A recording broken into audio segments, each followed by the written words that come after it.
یہ آپ صلی اللہ علیہ وسلم کا خطبہ ہے جو حجۃ الوداع کے بھی بعد کا خطبہ ہے. اس کے جسٹ 2.5 سے 3 مہینے کے بعد آپ صلی اللہ علیہ وسلم دنیا سے تشریف لے گئے. یعنی یہ سپر سیڈ کرنے والا ہے حجۃ الوداع کے خطبے کو بھی. آپ صلی اللہ علیہ وسلم مکے سے مدینے واپس آ رہے تھے. 18 ذوالحجہ کو آپ صلی اللہ علیہ وسلم نے خم نامی گاؤں میں پڑاؤ کیا. مکے اور مدینے کے درمیان ایک جگہ, صحیح مسلم کا میں نے حوالہ دے دیا, اہل تشیع کے ہاں بھی حدیث موجود ہے, غدیر خم کی حدیث.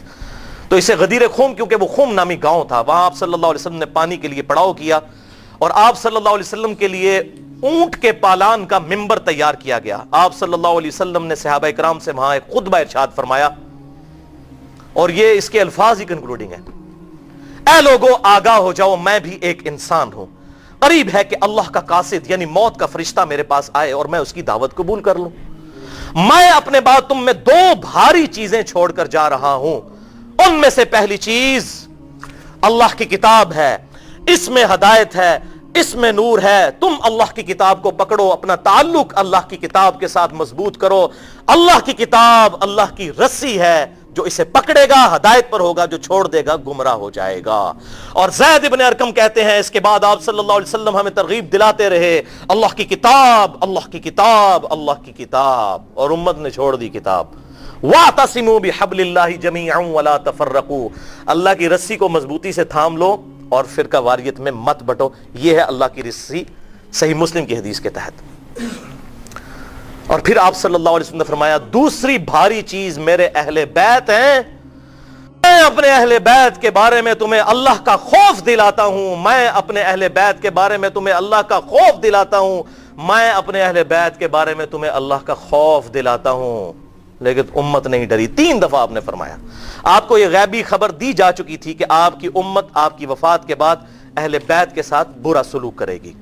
بہرحال جو المستدرک للحاکم میں حدیث ہے انٹرنیشنل نمبرنگ کے مطابق کتاب العلم چیپٹر میں 318, وہ حجۃ الوداع کے موقع پر آپ نے فرمایا تھا کہ میں 2 چیزیں چھوڑ کر جا رہا ہوں, ان کو مضبوطی سے پکڑ لینا, ایک کتاب اللہ اور دوسری سنت. وہ حجۃ الوداع کا خطبہ ہے, اس میں پکڑنے کا حکم فرمایا گیا. یہاں پر پکڑنے کا کتاب اللہ کا حکم اور اہل بیت کے احترام کا, ان کے ساتھ حسن سلوک کا حکم فرمایا گیا. یہی حدیث باقی بکس میں اس سے بھی آگے چلتی ہے.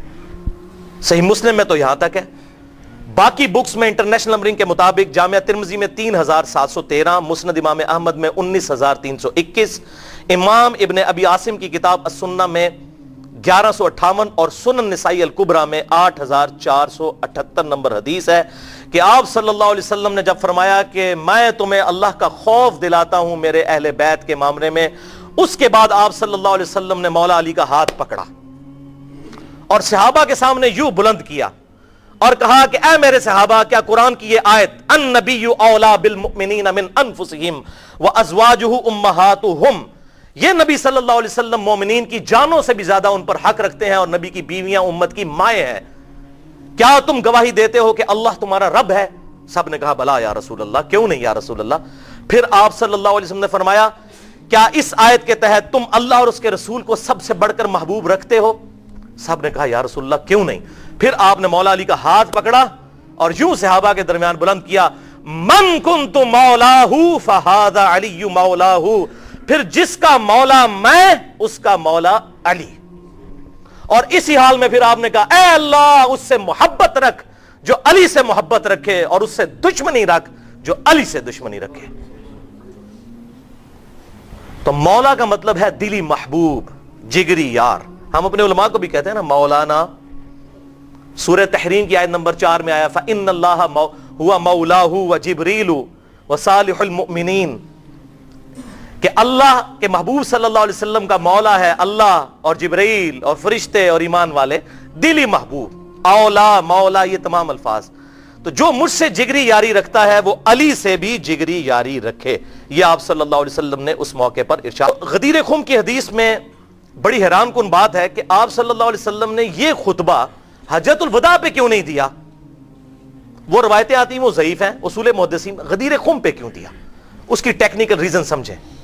غدیر خم پہ صرف اہل مدینہ اور اہل شام رہ گئے تھے, اور یہی بدبخت شامی مولا علی کے خلاف صفین میں کھڑے ہوئے, اور یہی وہ اہل مدینہ تھے جنہوں نے اہل مدینہ کو لوٹنا تھا. واقعہ حرہ میں یزید نے جو قتل عام کروایا, مولا حسین کی شہادت کے بعد تو آپ صلی اللہ علیہ وسلم نے پرٹیکولر اہل شام اور اہل مدینہ کو ڈرایا تھا. انہوں نے بعد میں انہوں نے کام پانا سی جنہوں کہندے نے. آپ نے کہا تسی بندے دے پتر بن جائیو بھائی. بخاری اور مسلم کی متفق علیہ حدیث ہے کہ انصار کی محبت ایمان کا حصہ ہے اور انصار کی اولاد ذبح کر دی گئی. انہی لوگوں نے ذبح کی. آپ صلی اللہ علیہ وسلم نے پہلے ہی ان کو ڈرا دیا تھا کہ خدا کے لیے آپ یہ کام نہ کرنا. لیکن امت باز نہیں آئی اور اہل بیت کے ساتھ ظلم کیا. وہ انشاءاللہ تعالی آ بھی جائے گا.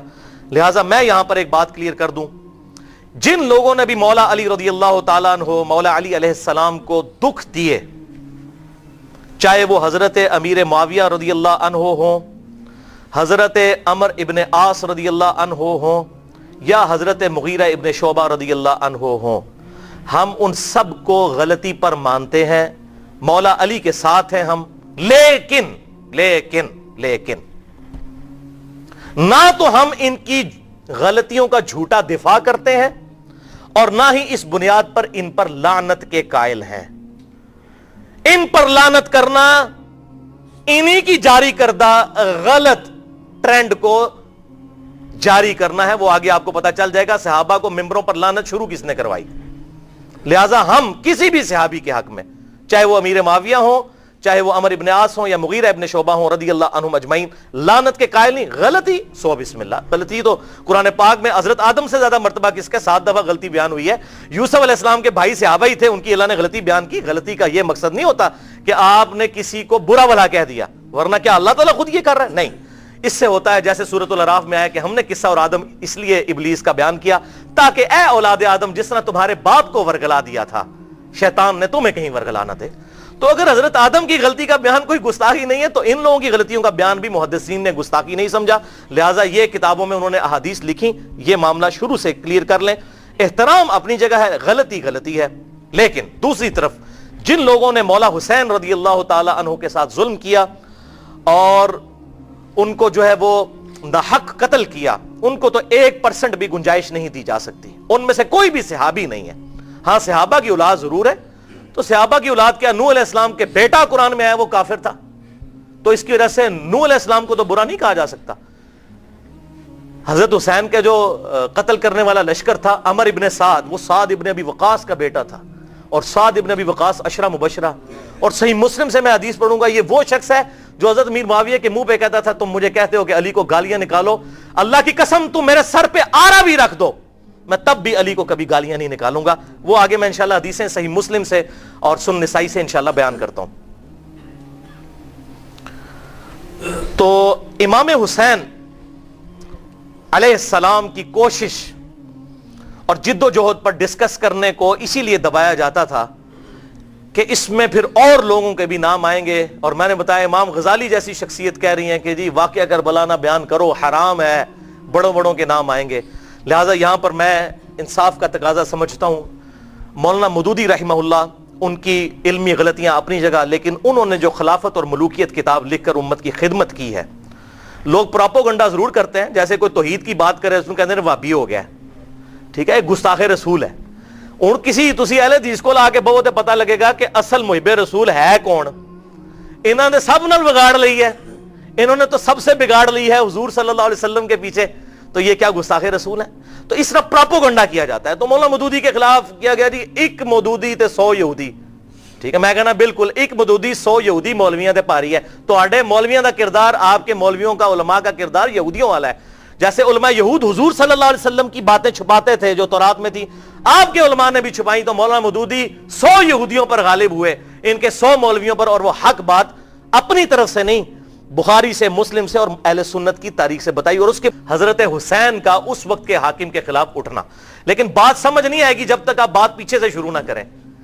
یہ یزید کوئی آسمان سے تخت پہ نازل ہو کے بیٹھ نہیں گیا تھا, ایک پورا سسٹم تھا جو بگڑا, اس کا نمائندہ بن کر یزید آیا. یزید کوئی بچپن سے کوئی اس اعتبار سے نہیں تھا معاملہ کہ اسے اللہ تعالیٰ نے بھیجا تھا اسی کام کے لیے, نہیں, اس سے پہلے ہی معاملہ بگڑ چکا تھا. وہ اب انشاءاللہ آپ کو پتا چلے گا. پہلی سچویشن, پہلی صورتحال کہ اگر کسی خلیفہ کی خلافت یونینمسلی مسلمان ایگریڈ کر کے قائم کر لیں تو ایسے خلیفہ کے خلاف خروج کرنا بدعت کبرا اور حرام میں قطعی ہے.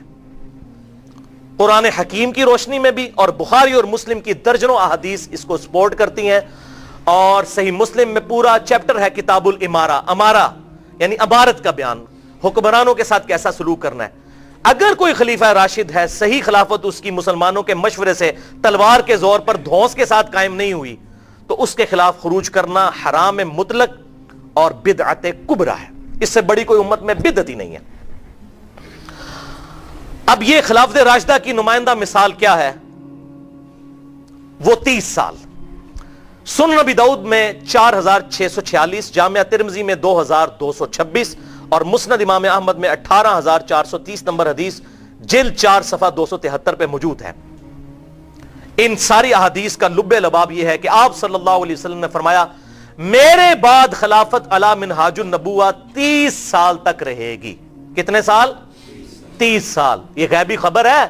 لوگ کہتے ہیں یہ حدیثیں چھپاؤ. حضور صلی اللہ علیہ وسلم کی تو نبوت کو جسٹیفائی کرتی ہیں یہ حدیثیں کہ یار آپ صلی اللہ علیہ وسلم اپنی وفات کے 30 سال بعد کے واقعات بتا رہے ہیں اور ایگزیکٹ اسی طرح پورے ہو رہے ہیں. یہ تو محدثین حضور کی غیبی خبروں میں نبوت، علامات نبوت والے چیپٹر میں حدیثیں لے کر آئے ہیں اور یہ کہتے ہیں چھپاؤ. یہ تو بتانے کے لیے تھی، چھپانے کے لیے ہوتی تو علامات نبوت میں کیوں آتی کہ دیکھو ہمارے نبی وہ ہیں جنہوں نے 30 سال 40 سال 50 سال بعد تک کے واقعات ٹائنیز ڈیٹیل تک بتا دیے. یہ نبی بتا سکتا ہے جس کے پاس اللہ کی طرف سے غیبی خبر آتی ہے. تو فرمایا 30 سال تک خلافت علی منہاج النبوہ رہے گی. حوالہ میں دے چکا. اور پھر آپ صلی اللہ علیہ وسلم نے فرمایا اس کے بعد کاٹ کھانے والی ملوکیت کا دور شروع ہو جائے گا اور پھر اس کے بعد جابر حکمرانوں کا دور شروع ہو جائے گا اور پھر اس کے بعد الٹیمیٹلی خلافت علی منہاج النبوہ قائم ہوگی یعنی قرب قیامت میں. امام محمد مہدی کی جو ابو داؤد میں اور مسند احمد میں احادیث موجود ہیں کہ اس وقت تک قیامت نہیں آئے گی جب تک کہ میری فاطمہ بیٹی کی اولاد میں سے میرے ہی نام پر، جس کا نام میرے نام پر، جس کی ماں کا نام میری ماں کے نام پر، جس کے باپ کا نام میرے باپ کا نام پر ہوگا، محمد بن عبداللہ مہدی نہ پیدا ہو جائے جو پوری دنیا کو انصاف سے بھر دے گا. تو یہ اللہ تعالیٰ کا وعدہ ہے هو الذی ارسل رسولہ بالہدی ودین الحق لیظہرہ علی الدین کلہ ولو کرہ الکافرون. وہی اللہ ہے جس نے اپنے محبوب صلی اللہ علیہ وسلم کو یہ الہدا اور دین حق کے ساتھ مبعوث کیا تاکہ اس دین کو سارے ادیان پر غالب کر دے چاہے کافر اس بات کا برا مانے. یہ دین سپر سیڈ کرنا ہے. ابھی تک ایسا وقت نہیں آیا لیکن قرب قیامت میں آئے گا اور اس کی نشانیاں اب اسلام کی نشت ثانیہ کا آغاز ہو چکا ہے. خلافت راشدہ ختم ہوئی، پھر کاٹ کھانے والی ملوکیت کا دور تقریباً ہم پر 700-800 سال تک رہا. پھر 300-400 سال تک جابر حکمران مسلط ہو گئے یعنی کلولین پاورز. کہیں پر فرینچ آ گئے، کہیں پر یہ انگریز آ گئے اور انہوں نے آ کے قبضہ کیا اور یہ پھر 20ویں صدی کے اندر ان کا غلبہ ٹوٹا اور اب خلافت علی منہاج النبوہ کی باتیں دوبارہ، یہ آخری پیریڈ ہے اس امت کا جو شروع ہو چکا ہے الحمدللہ. پھر آپ صلی اللہ علیہ وسلم کے جو صحابی ہیں حضرت سفینہ، اسی حدیث میں آتا ہے کہ وہ اپنے شاگرد کو کہتے ہیں کہ گن پھر اب میں تجھے 30 سال پورے کر کے بتاتا ہوں.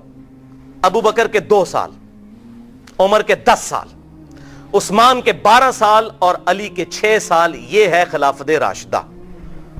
اچھا، جب یہ انہوں نے حدیث بیان کی تو ان کا شاگرد کہتا ہے، چونکہ حضرت امیر معاویہ رضی اللہ تعالیٰ عنہ کا دور تھا، اس نے کہا کہ یہ حضرت امیر معاویہ کی جو پارٹی ہے بنو امیہ بنو زرقہ، یہ کہتے ہیں کہ علی علیہ السلام تو خلیفہ ہی نہیں ہے. یہاں پر امام داؤد نے لکھا علی علیہ السلام 4646. تو حضرت سفینہ حضور کے جو غلام تھے ان کو اتنا غصہ آیا، انہوں نے کہا یہ کہتے ہیں علی خلیفہ نہیں ہے. اور ترمذی میں الفاظ ہیں یہ کہتے ہیں علی خلیفہ نہیں، خلیفہ تو یہ ہے. تو انہوں نے کہا یہ اتنا بڑا جھوٹ بولتے ہیں کہ یہ جھوٹ ان کی پیٹھ سے نکلا ہے جہاں سے ہوا خارج کرتے ہیں. اتنی گندی بات انہوں نے کی ہے. حق تو یہ ہے کہ بنو امیہ کی اپنی حکومت شریر ترین بادشاہت ہے. کاٹ کھانے والی ملوکیت حضور نے فرمایا اور حضرت سفینہ نے مہر لگا دی. حضرت سفینہ نے یزید کا زمانہ نہیں پایا، اس سے بھی 15 سال پہلے فوت ہو گئے. بنو امیہ کی حکومت کو کہا شریر ترین بادشاہت اور معاملہ بالکل کلیئر کر دیا. تو خلافت راشدہ 30 سال اور آپ صلی اللہ علیہ وسلم کی وہ حدیث ہے جس کے تحت آپ صلی اللہ علیہ وسلم نے ہمیں حکم دیا کہ خلافت راشدہ جب قائم ہوگی تو اس وقت کے خلیفہ کا ساتھ دینا ہے. وہ سنن نبی داؤد میں 4607، ترمذی میں 2676، ابن ماجہ میں 43 نمبر حدیث کہ آپ صلی اللہ علیہ وسلم نے اپنی وفات سے چند دن پہلے ایک بڑا بلیغ خطبہ دیا جس میں آپ صلی اللہ علیہ وسلم نے بالکل کنکلوڈنگ باتیں کی اور صحابہ کہتے ہیں کہ ہر آنکھ اشک بار تھی. تو آپ صلی اللہ علیہ وسلم نے اس موقع پر ارشاد فرمایا، دیکھنا جو میرے بعد زندہ رہے گا وہ بہت اختلاف دیکھے گا. اس وقت علیکم بسنتی و سنت الخلفاء الراشدین المہدیین، تم پر میری سنت اور میرے خلفائے راشدین ہدایت یافتہ کی سنت لازمی ہے، ان کو پکڑ لینا. اور دیکھنا دین میں نئی نئی بدعتوں سے بچنا. ہر بدعت گمراہی ہے اور ہر گمراہی جو ہے وہ دوزخ میں لے جانے والی ہے. سنن نسائی میں یہ آخری الفاظ ہیں، ہر گمراہی دوزخ میں لے جانے والی ہے. تو آپ صلی اللہ علیہ وسلم نے خلفائے راشدین کے خلاف خروج کرنے والوں کو کیا کہا؟ بدعتی. سب سے بڑی بدعت خلیفہ راشد کے خلاف خروج کرنا ہے، یہ حرام ہے. تو آپ صلی اللہ علیہ وسلم نے کلیئر کر دیا. اور خلیفہ راشد کون ہیں وہ 4 بتا دیے میں نے حدیث کی روشنی میں.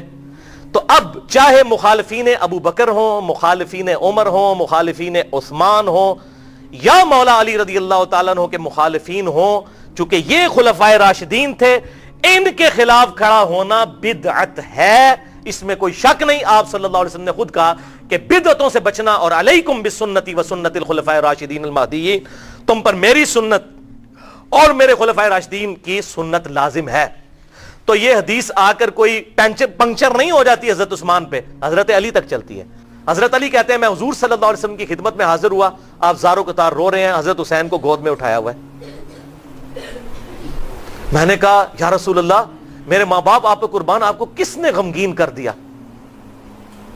آپ نے فرمایا کہ اب یہ بھی جبرائیل میرے پاس آئے تھے اور انہوں نے کہا یا رسول اللہ، آپ اس بچے سے اتنا پیار کر رہے ہیں اور آپ کی امت اسے فرات کے کنارے پیاسا ذبح کر دے گی.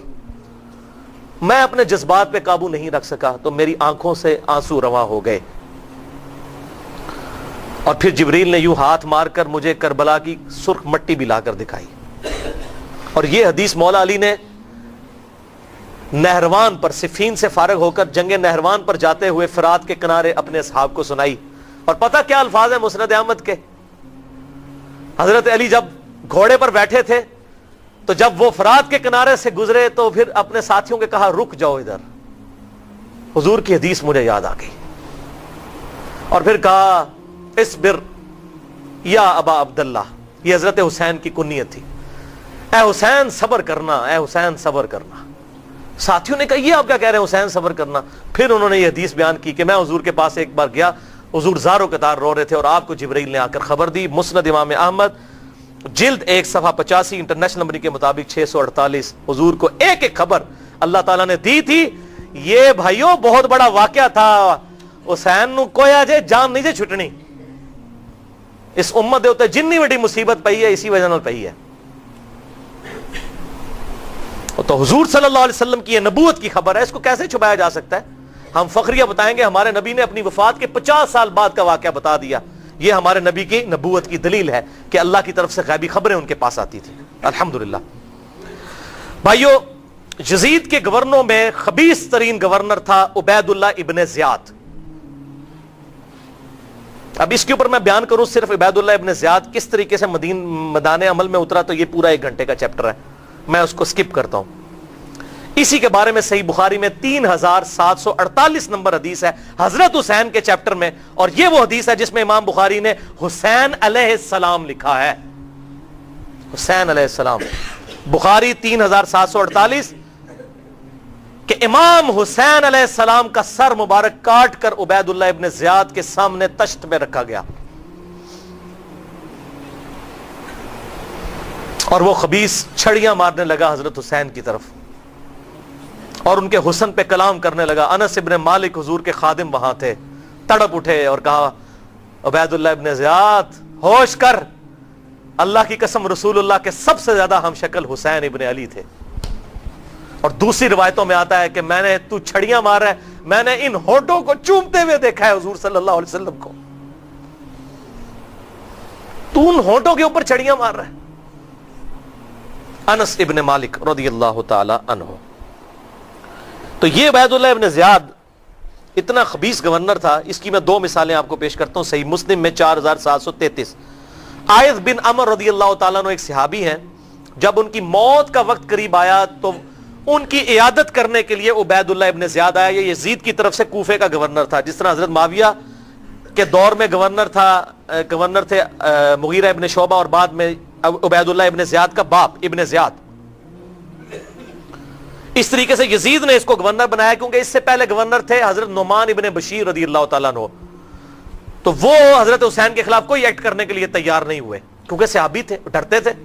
ان کو ہٹا کے پھر یزید نے ان کو گورنر لگایا, اس کو عبید اللہ ابن زیاد کو. تو عائض بن عمر رضی اللہ تعالیٰ عنہ سے ملنے آیا, صحیح مسلم 4733. تو عائض بن عمر نے کہا عبید اللہ ابن زیاد اگر مجھے یہ یقین ہوتا نا کہ میں اس بیماری سے زندہ بچ جاؤں گا تو میں تجھ سے کبھی حدیث نہ بیان کرتا, تیرے فتنے سے بچنے کے لیے تو مجھے قتل کروا دیتا. اب مجھے یقین ہے کہ میں بچنے والا نہیں, لہذا میرا سارا خوف ختم. حسین نہیں روزانہ ماما جمنیاں,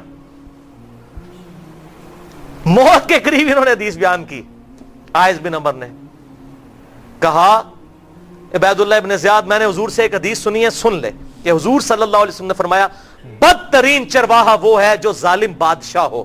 جیسے بکریوں کو لے کے چلنے والا چرواہا ہوتا ہے نا, تو سب سے بدترین چرواہا وہ ہے جو ظالم ہو اور بادشاہ ہو, جو رعایا پبلک ہے اس کی رعیت ہے. اور دوسرے طرق میں صحیح مسلم کے آتا ہے کہ ایسے شخص پر اللہ نے جنت حرام کر دی ہے جو ظالم بادشاہ ہو, جنت حرام کر دی ہے. اچھا, عبید اللہ ابن زیاد کو کہا بیٹا یہ حدیث میں نے تجھ سے اس لیے بیان کی کہ بیٹا ذرا احتیاط کرنا. یہ بھی نہیں کہا تو ظلم کرتا ہے, کوڈ ورڈ میں بات کی. لیکن وہ خبیث کہتا ہے اوے محمد کے صحابہ کے بھوسے. صحیح مسلم 4733. اب پتہ چلا صحابہ کے گستاخ کون ہے, بنو امیہ. یہ ان کی بدعت ہے. مجھے لوگ کہتے ہیں جی شیعہ کو روکے, میں کہ شیعہ نو کتنے روکیے تے بنو امیہ دی پارٹی ہے, اے تے حضرت میر معاویہ دی پارٹی ہے, انہوں کتھوں روکیے, علی دی پارٹی تے کام نہیں کر دی.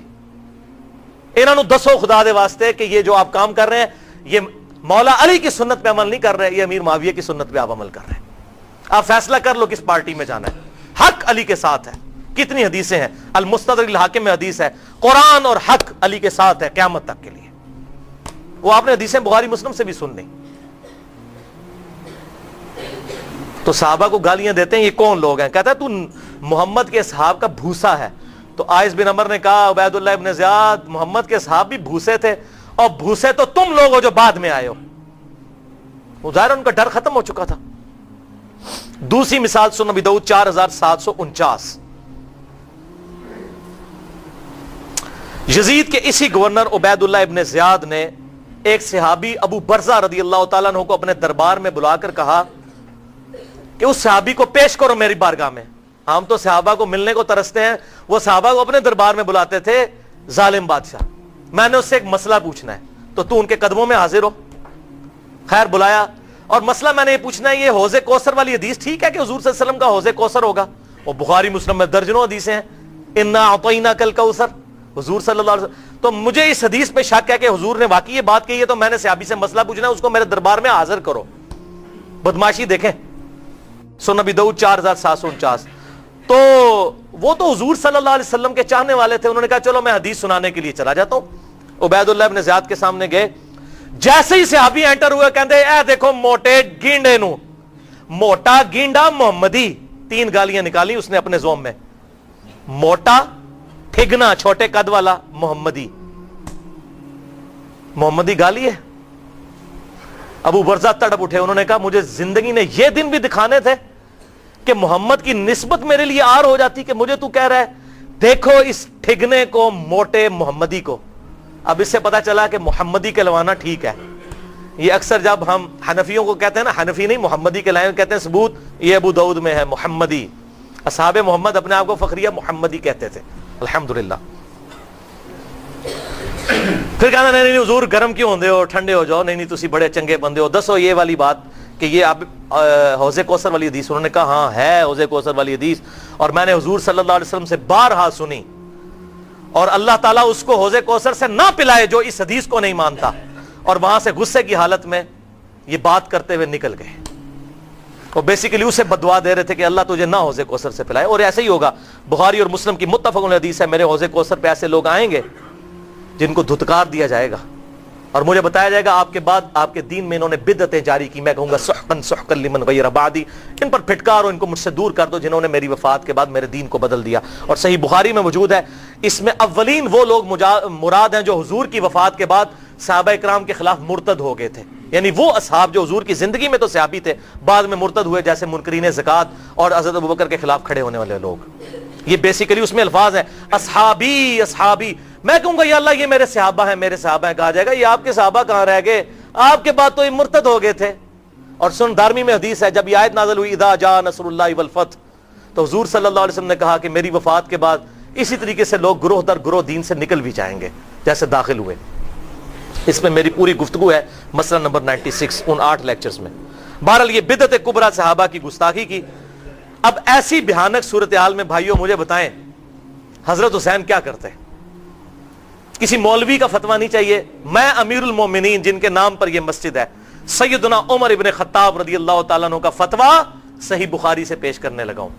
کسی محدث کے فتوے کی ضرورت نہیں، کسی مفتی کے فتوے کی ضرورت نہیں، کسی محقق کے فتوے کی ضرورت نہیں ہے. حضرت عمر کا فتویٰ صحیح بخاری 6830، بخاری میں بڑی لمبی حدیث ہے. حضرت عمر کو کسی نے آگے بتایا کہ لوگ، آپ کے آخری حج تھا، اس کے بعد آپ پھر شہید ہو گئے، لوگ آپ کی غیر موجودگی میں یہ باتیں کرتے ہیں کہ جب عمر مر جائے گا تو ہم فلاں شخص کو اپنا خلیفہ بنا لیں گے. وہ فلاں کا نام نہیں آیا لیکن وہ پتہ ہی ہے کہ کون لوگ تھے. تو حضرت عمر نے کہا یہ کیا کہہ رہے ہیں کہ ہم اپنی مرضی سے بنا لیں گے مسلمانوں کے مشورے کے بغیر؟ پھر اور یہ بھی یاد رکھیے گا حضرت ابوبکر نے جب حضرت عمر کو بنایا تھا سارے اصحاب سے مشورہ کیا تھا، خود نہیں انہوں نے ڈکٹیٹرشپ کی، پورے مشورے کے ساتھ بنے تھے. حضرت عمر نے بھی 6 رکنی کمیٹی بنائی، کسی ایک بندے کو نامزد نہیں کیا، اور اس کمیٹی میں بھی آخر میں حضرت علی اور عثمان بچ گئے تھے، اور وہی پھر ترتیب سے خلفائے راشدین بھی بنے. تو صحیح بخاری 6830 نمبر حدیث. تو حضرت عمر نے پھر بڑا لمبا خطبہ دیا، اس میں آپ نے بڑے غصے کی حالت میں اور کافی باتیں بیان کی. اس میں ایک بات انہوں نے کی، دیکھنا خیال رکھنا کوئی بھی شخص بغیر مسلمانوں کے مشورے کے اور اتفاق رائے کے تم پر مسلط نہ ہو جائے ورنہ اس کا انجام قتل و غارت ہوگا. دیکھنا کسی کو زبردستی اپنا حکمران نہ بننے دینا. اور آپ بخاری سن چکے 4827 تلوار کے زور پر بیعت لی گئی ایک خلیفہ کی زندگی میں دوسرے خلیفہ کی. کہتے ہیں جی صحابہ متفق ہو گئے تھے، میں ابھی بتاتا ہوں کیسے متفق ہوئے. بھائیو بلی کے گلے میں گھنٹی کون باندھے؟ جڑا کون بنے؟ مرد کا بچہ کون بنے؟ حسین، جس کے جینز پروفٹ کے جینز تھے، جن کا خون نبی کا خون تھا. وہ تھے آپ صلی اللہ علیہ وسلم کے بہاف پہ امت کے رہنما.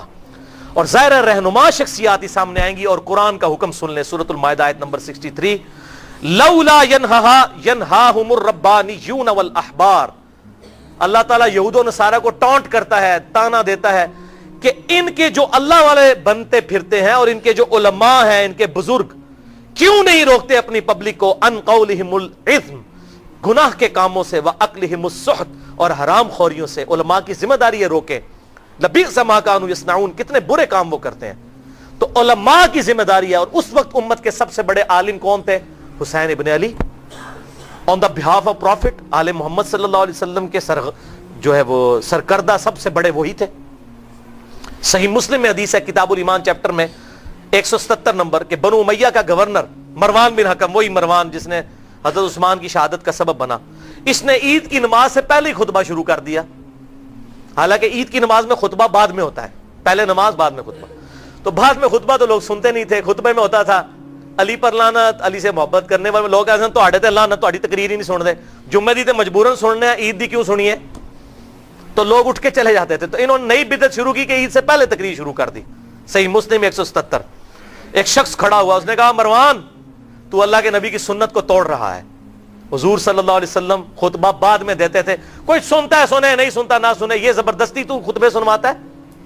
تو ابو سعید خدری وہاں موجود تھے، انہوں نے کہا اللہ اکبر، اس شخص نے حق ادا کر دیا. میں نے اپنے محبوب صلی اللہ علیہ وسلم سے یہ بات سنی تھی کہ جو شخص برائی کو دیکھے اپنے ہاتھ سے روکے، اگر ہاتھ سے نہیں روک سکتا تو اپنی زبان سے روکے، زبان سے نہیں روک سکتا تو کم از کم دل میں برا جانے. لیکن دل والا معاملہ ذالک اضعف الایمان، یہ سب سے کم ترین درجہ ایمان کا، کم از کم زبان سے ضرور روکے. یہ وہ آدھی حدیث ہے جو لوگ بیان کرتے ہیں برائی دیکھو تو ہاتھ سے روکو. پوری حدیث کیا ہے؟ وہ پول کھلتا ہے، تو آخری حصہ بیان کرتے ہیں، یہ وہ حدیث ہے. تو اس وقت امت کی نمائندہ شخصیات سیدنا حسین، سیدنا عبد الرحمن بن ابی بکر، حضرت علی کا بیٹا، حضرت ابو بکر کا بیٹا، حضرت زبیر کا بیٹا سیدنا ابن زبیر، اور حضرت عبداللہ بن عمر تھے. لیکن عبداللہ بن عمر کا آپ سن چکے, صحیح بخاری 4108 حدیث میں انہوں نے کہا کہ جی میں تو اپنی جان بچانا چاہتا ہوں, میں ان کے سامنے کدھر کھڑا ہوں. تو ان کا تو آپ کو پتا چل گیا, جس پہ میں نے کہا تھا ماما روزانہ حسین نہیں جمدیاں بھائی. لیکن یہ باقی لوگ, انہوں نے ابن عباس, حضرت عباس کے بیٹے, ان 4 بندوں نے بیعت نہیں کی, نہ ابن زبیر نے, نہ ابن علی یعنی حسین, نہ ابن عباس, اور نہ ابن ابی بکر یعنی عبد الرحمن رضی اللہ عنہم اجمعین. تو یہ 4 کہنا جی 4 نے بیعت نہیں کی, باقیوں نے کر لی. او بھائی باقی تو بےچارے لائی لگ ہوتے ہیں. اب میں آپ سے مثال کرتا ہوں کہ اگر آج زرداری اور نواز شریف عمران خان کو اپنا لیڈر مان لیں تو اس کا کیا مطلب ہے؟ 2 بندوں نے لیڈر مانا ہے, پوری پارٹی نے. یا عمران خان اگر نواز شریف کو مان لے اور زرداری نواز شریف کو مان لے تو اس کا کیا مطلب ہے؟ خالی عمران خان نے مانا ہے پوری. اس وقت امت کے رہنما تھے یہ لوگ, یہ پورے ایک گروپ تھے, ان کے پیچھے لوگ کھڑے ہوئے تھے, تو وہ بیعت نہیں کرتے تھے. وہ تو حضرت ابوبکر کا حوصلہ تھا, سعد بن عبادہ نے بیعت نہیں کی, کسی کو کچھ نہیں کہا, ٹھیک ہے مرضی ہے. حضرت علی نے 6 مہینے نہیں کہا, کہا ٹھیک ہے جب سیٹسفائی ہوگا. یہ تو دل کا فیصلہ, زبردستی کسی کو بیعت کروائی جا سکتی ہے. تو یہ بات آپ سمجھ لیں کہ یہ 4 بندے نہیں تھے, یہ 4 سکول آف تھاٹ پورے تھے جو ان کے اگینسٹ تھے. اب یہاں پر یہ بات یاد رکھیں, سیدنا حسین کو صرف رشتہ داری کی بنیاد پہ یہ مرتبہ نہیں ملا جو جامعہ ترمذی میں حدیث ہے انٹرنیشنل نمبر کے مطابق 3781 کہ جنتی نوجوانوں کے سردار ہیں حسن اور حسین. اسلام رشتہ داری پہ نہیں کسی کو دیتا. قرآن میں ہے ان اکرمکم عند اللہ اتقاکم, تم میں جو پرہیزگار ہے وہ اللہ کے نزدیک بڑا ہے. حضرت حسین نے کون سا کارنامہ کیا حضور کی زندگی میں؟ 6.5 سال ان کی عمر تھی جب حضور صلی اللہ علیہ وسلم دنیا سے چلے گئے. کارنامہ کیا ہے بعد میں, نہیں ٹائٹل ملا جنتی نوجوانوں کا سردار.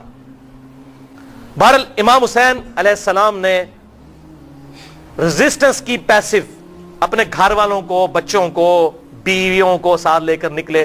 72 لوگ تھے, 18 اہل بیت تھے, باقی رشتہ دار. تو بھائیو جنگ کے اندر کوئی بیوی بچے ساتھ لے کے جاتا ہے؟ مجھے بتائیں.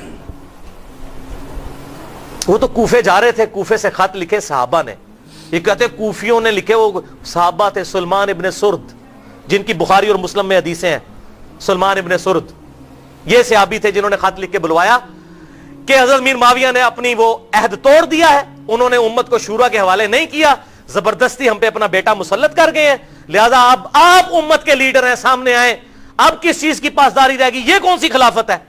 آپ کہتے ہیں حکمرانوں کے خلاف خروج نہیں ہوتا, اب کوئی عذر باقی نہیں رہا کہ ان کے خلاف قیام کیا جائے. تو پھر حضرت حسین وہاں سے نکلے رضی اللہ تعالیٰ عنہ, اور وہاں پر جا رہے تھے کوفے میں تاکہ وہاں سے بیعت لیں اور وہاں سے ایک دعوت لانچ کریں. الٹیمیٹلی ظاہر ہے کہ جی وہ جی سیاسی باتیں, او بھائی سیاسی باتیں کیوں نہ کریں, جدا ہو دین سیاست سے تو رہ جاتی ہے چنگیزی. ہمارا نبی بیک وقت سب سے بڑا سیاست دان بھی تھا, سب سے بڑا مجاہد بھی تھا, سب سے بڑا دینی لیڈر بھی تھا. امیر المومنین ہی نمازیں پڑھایا کرتے تھے نا, ٹھیک ہے نا جی. سیاست دین کا حصہ ہے. جس سیاسی جنگ تھی, بالکل سیاسی جنگ تھی, 100% سیاسی جنگ تھی. اسلام سیاست سے الگ ہو, یہی تو سیکولرزم ہے کہ ٹھیک ہے جی اپنا نماز روزہ مسجدوں میں رکھو, ہمیں یہاں پہ جو ہے نا ننگا ناچنے دو, آپ لوگ نمازیں اپنی مسجد میں لے جاؤ, روز جو ہیں وہ کافروں کے چلیں گے. یہی تو سیکولرزم ہے. حضرت حسین کو ذبح کیا, آج امت کو حسین کی یاد آ رہی ہے. اس وقت اگر ساتھ دیا ہوتا تو امت اس غلط پٹری پہ نہ چڑھتی.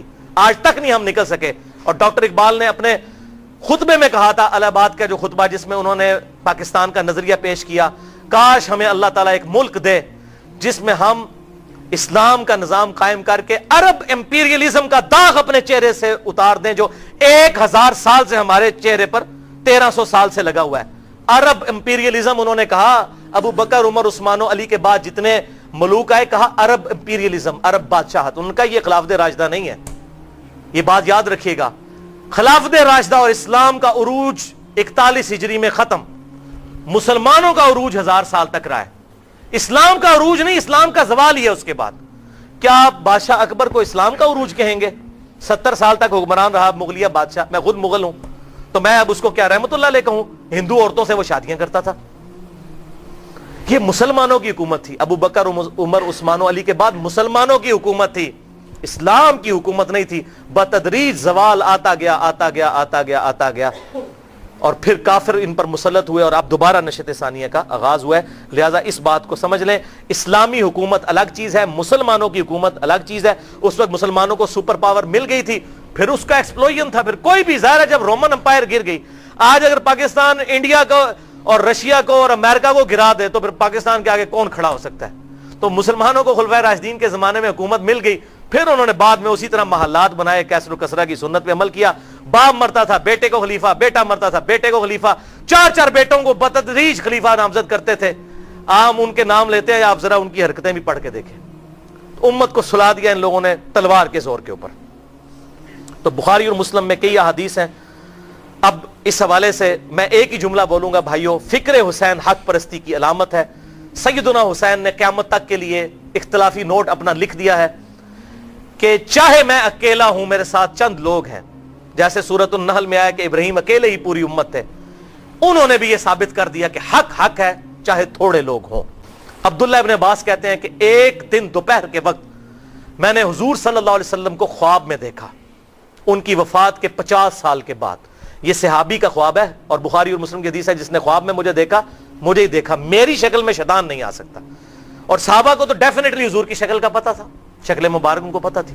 ابن عباس نے خواب دیکھا, وہ کہتے ہیں میں نے دیکھا حضور صلی اللہ علیہ وسلم کے بال بکھرے ہوئے ہیں, جسم گرد آلود ہے اور پرانگا حالت ہے. میں نے کہا میرے ماں باپ آپ پر قربان, یا رسول اللہ یہ آپ کی کیا حالت ہے؟ تو آپ صلی اللہ علیہ وسلم نے ہاتھ میں ایک خون کی شیشی اٹھائی ہوئی ہے, اور لوگ کہتے ہیں جی وہ تو شیشہ, او پائی شیشہ قبل مسیح بھی ایسی. حضور صلی اللہ علیہ وسلم سے کانچ کے برتن میں پانی پینا ثابت ہے. بعض یہ بھی حدیث کے اندر وہ کہہ رہے جی شیشی کہاں سے آ گئی, شیشہ قبل از مسیح ہے, شیشہ کوئی آج کی دریافت ہے. خون کی شیشی اٹھائی ہوئی ہے, اور آپ صلی اللہ علیہ وسلم نے فرمایا کہ اس میں حسین اور اس کے ساتھیوں کا خون ہے جو میں صبح سے کربلا میں جمع کر رہا ہوں. میرے حسین اور اس کے ساتھیوں کو قتل کر دیا. حضرت ابن عباس کہتے ہیں میں کانپ کے اٹھا, میں نے وہ تاریخ اور دن یاد رکھا, 61 ہجری 10 محرم الحرام کا دن, حضور کی وفات کے 50 سال بعد.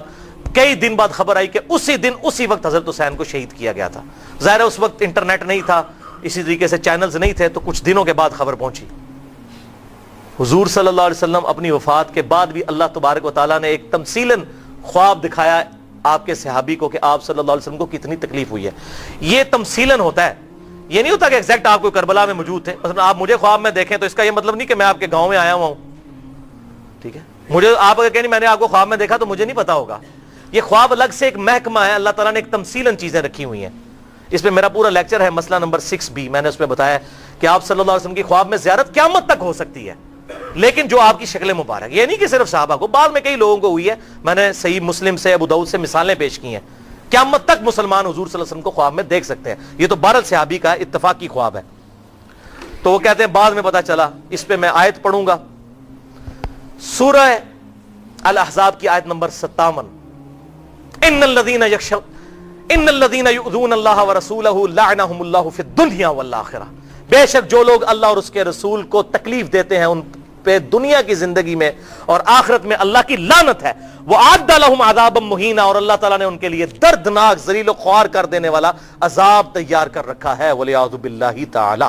اور حدیث بھی سن لیں, المستدرک للحاکم میں انٹرنیشنل نمبر کے مطابق 4717, صحیح ابن حبان میں 7104, شیخ البانی نے بھی صحیح کہا, شیخ زبیر علی زئی صاحب نے بھی اس حدیث کو صحیح کہا کہ آپ صلی اللہ علیہ وسلم نے فرمایا اس ذات کی قسم جس کے قبضے قدرت میں میری جان ہے, ہم اہل بیت سے جو بغض رکھے گا اللہ اسے ضرور دوزخ میں داخل کرے گا. یہ کہتے ہیں لعنت نہ بھیجو, او بھائی یہ تو اگے گل پہنچ چکی ہے.